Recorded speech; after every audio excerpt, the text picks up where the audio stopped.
Bonsoir, merci de nous rejoindre sur France 3 Alsace. Voici les titres de l'actualité de ce samedi 21 mai. Mais pour commencer, simulation d'accident, recherche de victimes, c'est un exercice grandeur nature qu'ont effectué aujourd'hui des associations cynotechniques à Obersassheim, un travail d'entraînement avec les chiens pour se confronter au terrain. Le reportage de Nadine Lee, Didier Bert. Un chien à la recherche de victimes dans les ruines d'un ancien fort en pleine forêt. Ce Malinois est spécialisé dans le questage. Autrement dit, il est capable de repérer tout être humain sur un périmètre donné. Victime! Ce qui va rechercher que de l'odeur humaine.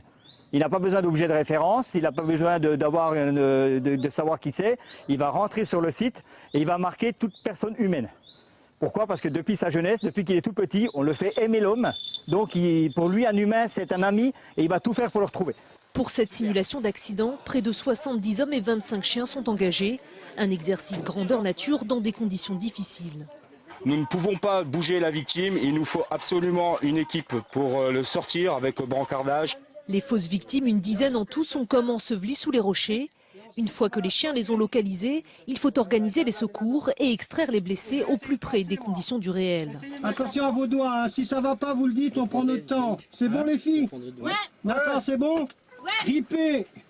Sapeurs-pompiers et associations de secouristes prennent le relais, de quoi rôder les protocoles de secours. On essaye de se mettre en conditions réelles pour effectivement travailler et mettre en œuvre ce qu'on a appris lors des différentes formations qu'on a au niveau des sapeurs-pompiers, qu'ont également les secouristes et également les maîtres chiens. Se confronter au terrain, un enjeu de taille pour les associations cynotechniques. Créées en Alsace il y a un an à peine, elles ne manquent pas d'ambition. Notre volonté, c'est de retrouver des personnes disparues. C'est donc soit sur des tremblements de terre, sur des effondrements d'immeubles et tout ça, ou alors des personnes disparues, des personnes âgées, atteintes d'Alzheimer.